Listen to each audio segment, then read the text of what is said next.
इससे पहले भी इन्होंने कोविंद जी को राष्ट्रपति बना के रखा, उनको मंदिर में चढ़ने तक की अनुमति नहीं थी, सीढ़ियों से पर बैठ के पूजा करके वापस लौट आए। तो राष्ट्रपति इसलिए बनाते हैं ताकि दलितों का, पिछड़ों का, अल्पसंख्यकों का या आदिवासियों का वोट हासिल कर सकें। उनके नेताओं को ना तो ये ताकत देते, ना शक्ति देते, ना सम्मान देते, कोई चीज़ ये उनको देते नहीं। तो आदिवासी को इसलिए उन्होंने वहाँ नहीं बिठाया है, उसको तो सिर्फ इसलिए बिठाया कि आप देख लो, हमने तुम्हारे एक व्यक्ति को यहाँ बिठा दिया और हमें वोट दे दो, ये चीज़ें हैं। तो उनका सीधा है, वो रिस्पेक्ट देने के लिए नहीं है। अभी जैसे ही वो राष्ट्रपति बनी उसके बाद उनका अभिभाषण हुआ, उन्होंने CJI और तमाम जजों को संबोधित करते हुए उन्होंने अपनी पीड़ा जाहिर की। उन्होंने बताया किस तरीके से SC ST के लोग जेलों में बंद हैं, माइनॉरिटी के लोग जेलों में बंद हैं, वो अपनी पैरवी करने के लिए उन पर साधन और राशन नहीं है। आपको सोचना चाहिए, भावनात्मक रूप से सोचना चाहिए कि वो जेलों में बंद हैं तो क्यों बंद हैं। जितनी उनको सज़ा काटनी चाहिए थी उससे ज़्यादा सज़ा काट के अभी भी जेलों में पड़े। तो वो निश्चित तौर पर केवल वो अपनी भावनाएं व्यक्त कर सकती हैं। वास्तविक सत्ता प्रधानमंत्री के अंदर निहित होती है, वो जिसको चाहे उसको उससे करवाए, जिससे चाहे उससे ना करवाए। आज आप पहलवानों को देख रहे हो, कुछ दिन पहले आपने किसानों को देखा, जवानों को देखा है, आप तमाम तरह के आंदोलन आप देख रहे हो। तो समग्र रूप से आपको समझना पड़ेगा, पीड़ित हर वर्ग है। आप छात्रों की समस्याओं को सुनिए, आप देखिए उनकी समस्याओं को, कितनी बड़ी समस्याएं। जो भारत का गौरव हुआ करता था JNU, आज उसकी हालत क्या है आपसे अच्छा कोई नहीं जानता। आप देखिए उत्तर प्रदेश के और हरियाणा के कई हज़ार प्राइमरी स्कूल बंद हो गए हैं। उनकी कौन सुनने वाला है? नौकरियां कम हो रही हैं, उनकी सुनने वाला कौन है? कोई वर्ग ऐसा नहीं है जो पीड़ित ना हो। तो बहरहाल आप सेंगोल को ला करके वो उसको जो है एक मूवी आई थी आमिर खान की, उसमें एक इसी तरीके का एक सेंगोल वो दिखाया था, उसको ढूंढता फिरता था आमिर खान।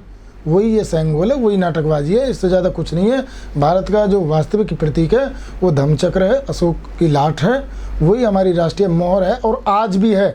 मोदी के रहते हुए भी वही मुद्रा है हमारी, उसे कोई नहीं बदल सकता। संसद में कोई सेंगोल ला कर रख दे, कुछ और ला कर रख दे, भारत की जो पहचान है, भारत की जो मोहर है, अशोक की लाठ है। जब हम न्यायालय में जाते हैं तो न्यायालय की जब मोहर लगती है उसमें अशोक की लाठ होती है, आज भी वही है। क्या आपको भी लगता है कि सेंगोल का पहला प्रहार महिला खिलाड़ियों पे हुआ है उस दिन जो लाठीचार्ज हुआ था? अरे भाई मैं कह रहा हूँ सेंगोल तो अब आया, सेंगोल का प्रहार पहले से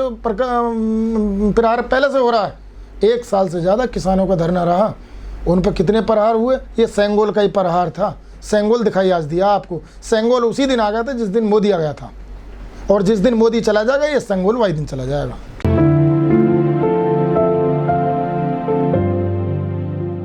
मोदी वोट के लिए कुछ भी करेंगे। मोदी किसी भी कैरेक्टर को, किसी भी चीज़ को, जिसको चाहे उसको ऊपर चढ़ा दें, उसको चाहे नीचे उतार दें।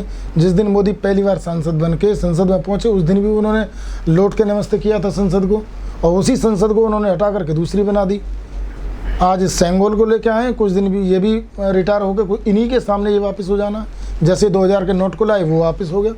किसी भी चीज़ पे टिकते नहीं है, ये सेंगोल पे भी नहीं टिकेंगे। वो लोकतंत्र के मायने उनके लिए सिर्फ इतने हैं कि वो वहाँ तक पहुँच गए लोकतंत्र के मार्फत। अब वो दूसरी चीज़ों पर ध्यान दे रहे हैं, और लोकतंत्र में उनका उस तरह का आस्था और यकीन नहीं है जिसके लिए लोकतंत्र बनाया गया है। जो लोकतंत्र की खूबसूरती है वो इस बात में है कि वहाँ वंचितों को, शोषितों को, हर वर्ग को मौका मिले शासन सत्ता में आने का और अपना विकास करने का, देश का विकास करने का। इनकी नीतियाँ इन मूल्यों के एकदम से विपरीत हैं। स्टेट का कोई धर्म नहीं है और स्टेट सभी के धर्मों का बराबर सम्मान करता है। स्टेट का अपना धर्म है, कॉन्स्टिट्यूशन, संविधान, उससे बड़ा उसका कोई भी धर्म नहीं है। और इसके अलावा व्यक्तिगत लोगों की जो अपनी इच्छाएं, आकांक्षाएं होती हैं वो स्टेट पर थोपी जाती हैं। आज उनकी सरकार है तो वो अपनी आस्थाओं को, अपने मूल्यों को, अपने प्रतीकों को लोकतंत्र के ऊपर थोपने का उनका ये प्रयास है, वो अपना कर रहे हैं। और सत्ता में जब जो लोग आते हैं वो ऐसा करते हैं। आप उत्तर प्रदेश में आप देखिए कि जब BSP की सरकार थी, यहाँ पर भी कई सारे निर्माण हुए। मैं तुलना नहीं कर रहा हूँ, पर मैं बताना चाहता हूँ आप लोगों के माध्यम से, जनता को अवगत कराना चाहता हूँ कि भाई यहाँ नोएडा में राष्ट्रीय दलित प्रेरणा स्थल का निर्माण हुआ, लखनऊ में डॉक्टर अंबेडकर स्मारक स्थल का निर्माण हुआ। और जब इनके उद्घाटन हुए तो इन उद्घाटनों में आपने देखा कि भिक्षु संघ आया, जो भंते चंदिमा हैं, उनकी पूरी टीम नोएडा में आई थी, हमने भी देखा था। और उस समय की तत्कालीन मुख्यमंत्री जी ने उनका आदर सम्मान किया, सत्कार किया और उनके कर कमलों से जो भी अधिष्ठान था, अनुष्ठान था, वो संपन्न हुआ। तो आज जिस विचार के लोग आगे बढ़े हैं, सत्ता में हैं, तो निश्चित तौर पर वो दिखावे के लिए कुछ भी कहें कि भाई हमने सारे बुलाए, एक एक समय से बुला लिया, एक तरफ बिठा दिए और आप लाए 50 ब्राह्मणों को। और वो आज तो वो ये भी कह रहे हैं कि जी नहीं ये ब्राह्मण नहीं है, ये तो वो जो ओबीसी वाले बाबा हैं, साधु हैं, ये हैं, सो हैं, सो हैं। तो वो लोकतंत्र के लिए ये चीज़ें अच्छी कभी होती नहीं है। वास्तव में जो शासक बन जाता है वो सबका होता है, उस सबके लिए काम करना चाहिए। इनके बजाय निश्चित तौर पर यदि उनका ध्यान इन बातों में होता कि आज अनुसूचित जाति जनजाति अत्याचार निवारण अधिनियम का खुला उल्लंघन हो रहा है, FIR रजिस्टर होने के बाद भी अभियुक्तों को गिरफ्तारियां नहीं हो रही हैं, सजा तक कोई भी मुकदमा आसानी से पहुंच नहीं पा रहा है। दूसरी तरफ आप देखो जो फीस प्रतिपूर्ति स्कीम बाबा साहब डॉक्टर अंबेडकर जी ने संविधान में लिखा कि SC ST को यदि आगे आपको बढ़ाना है तो इनको एजुकेशन में आपको आगे लाना होगा, उसके लिए फीस प्रतिपूर्ति तय की गई। आज उत्तर प्रदेश या देश के अन्य राज्यों में जहां भारतीय जनता पार्टी या कांग्रेस की भी जहाँ सरकारें हैं, आज SC ST का इन्होंने बजट किस लेवल पर घटा दिया।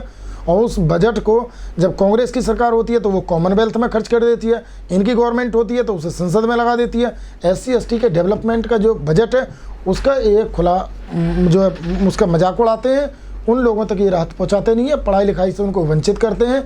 नौकरियों की हालत इन्होंने ये कर दी कि भाई आपने ग्रुप डी को तो आपने ख़त्म कर दिया, उनमें आप नौकरी देंगे नहीं, तो नौकरियां नहीं देंगे, एजुकेशन नहीं देंगे, डेवलपमेंट होगा नहीं है, तो फिर इनके मंसूबे अपने आप ही पूरे हो जाती हैं। लेकिन जो उद्घाटन हुआ है नई संसद का, उसमें राष्ट्रपति महोदया को नहीं बुलाया गया, काफ़ी आलोचना सहन करनी पड़ रही है मोदी सरकार को। भाई वो अभी इसमें बहन मायावती जी ने अपना स्टेटमेंट दिया, उन्होंने कहा कि भाई जो निर्माण करता है वो उसकी मर्जी है, वो किसको बुलाए किसको ना बुलाए। और जनता को अगर लगता है कि इन्होंने गलत किया है तो जनता वोट डाले, किसी और को मौका दे, कल कोई और बड़ा निर्माण होगा, कल और मान सम्मान होगा। अरे भाई दक्षिण भारत ने तो इनको लात मार के भगा दिया, कर्नाटक में तो बीजेपी का भी सुपड़ा साफ हो गया है। कर्नाटक वो जो दक्षिण भारत का गेट कहा जाता है वहाँ से ही वापस हो गए। लेकिन सेंगोल तो तमिलनाडु से आई है ना, और तो तमिलनाडु में तो इनका अभी आज कुछ है नहीं। अच्छा, तो क्या एंट्री मिलेगी जिस तरह से बीजेपी काम कर रही है? देखिए हम तो ये कहें कि जो अच्छा करेगा उसको एंट्री मिलेगी, जो अच्छा करेगा उसे एंट्री नहीं मिलेगी। हम तो आम जनमानस को यही कहना चाहेंगे कि भाई देखिए जो काम अच्छा करे उसको वोट दीजिए, जो अच्छा ना करता हो उसको वोट ना दीजिए। आपको लगता है कि भारतीय जनता पार्टी प्रतीकों की राजनीति करती है, वाहियात मुद्दे लेकर के सामने आती है, जन भावनाओं के साथ खिलवाड़ करती है, ना तो कोई वास्तविक निर्माण करती और ना ही जो है उद्योग इंडस्ट्री इनको बढ़ावा देती, और ना ही जो बेरोजगारी या गरीबी है इसको हटाने के लिए कोई ठोस कदम वो उठाते। SC ST OBC के लिए कोई जो भी विशेष प्रोग्राम चलाए थे वो इन्होंने बंद करा दिए। हॉस्टलों का एक का निर्माण इनके टाइम में नहीं हुआ। यूनिवर्सिटी कॉलेज जो बंद होते चले जा रहे हैं, निर्माण का तो काम ही छोड़ दीजिए। तो देश निर्माण होता है, स्कूल कॉलेज यूनिवर्सिटी जब बनते हैं, डेवलपमेंट जब होता है, रोड हाईवेज बनते हैं, पावर स्टेशन लगते हैं, इंडस्ट्री लगती है, तो उस तरह के मुद्दे इनके मुद्दे नहीं हैं। निश्चित तौर पर देश बेहद गरीबी, निर्धनता, भुखमरी की दिशा में आगे बढ़ रहा है। और भारत का यदि आप इस समय लेवल देखोगे तो जहां अमेरिका एक तरफ नई नई टेक्नोलॉजी डेवलप कर रहा है, जैसे अभी आप देखोगे सॉफ्टवेयर और दूसरे मामलों में IT के मामले में वो जितने आगे चलते चले जा रहे हैं, पूरे दुनिया को अपनी चीज़ें बेच रहे हैं और पैसा कमा रहे हैं। लेकिन मोदी जी ने तो कहा है कि यदि भारत आगे बढ़ेगा तो दुनिया आगे बढ़ेगी। आप भाई भारत आगे बढ़े ना बढ़े, दुनिया तो आगे बढ़ ही रही है। भारत आगे कहाँ बढ़ रहा है? भारत की जनसंख्या 140 करोड़ हो गई। 140 करोड़ लोग, उनका आप देखिए मिनिमम वेजेस भारत का क्या है, दुनिया के दूसरे मुल्कों का क्या है। आप देखिए प्रति व्यक्ति क्या है, इंडिया की क्या है, दूसरे मुल्कों की क्या है। तुलनात्मक रूप से हमको अध्ययन करना चाहिए कि हम क्या प्रोड्यूस कर रहे हैं। अगर हम अपने ये देखेंगे कि हम भारत क्या आयात कर रहा है और क्या निर्यात कर रहा है, तो उससे ही आपको पता चल जाएगा कि भारत आज भी दुनिया के बड़े आयात करता देशों में है, निर्यात करता देशों में नहीं। लेकिन यहाँ तो आज़ादी का अमृत महोत्सव मनाया जा रहा है। अमृत महोत्सव वो जिनकी जेबें भरी हुई हैं, मतलब वो अमृत महोत्सव मनाएंगे भाई हैं भाई, जिनके पैर ना फटी बिवाई उका जाने पीर पराई चल रहा है देश में। हाँ, और जिनके घर पे गेहूँ होते हैं उनके लिए रोज़ महोत्सव होते हैं, जो भूखे लोग हैं उनके लिए तो जो है कभी महोत्सव नहीं होता। तो भूख, भय, भ्रष्टाचार और गरीबी से लड़ रहा समाज ये सब देख रहा है कि उनके साथ क्या हो रहा है। अमृत महोत्सव सिर्फ उन लोगों के लिए जो सत्ता के आसपास हैं। बाबा साहब डॉक्टर अम्बेडकर 26 जनवरी 1950 के दिन भारत के संविधान को समर्पित करते हुए उन्होंने भारत को संबोधित करते हुए ये कहा था कि संविधान कितना ही अच्छा क्यों ना हो, यदि उसे लागू करने वाले लोगों की नीयत अच्छी नहीं होगी तो अच्छा होकर के भी अच्छा नहीं रह पाएगा। आज वही काम हो रहा है।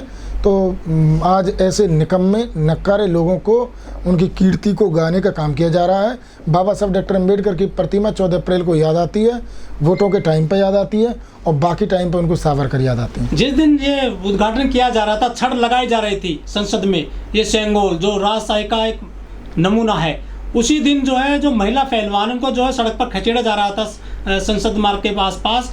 लोग कह रहे हैं कि मनुस्मृति आ गई देश में इस तरह से। ये तो पहला छड़ी का जो प्रहार हुआ है महिला पहलवानों को हुआ है। इसमें मैं कहना चाहूँगा कि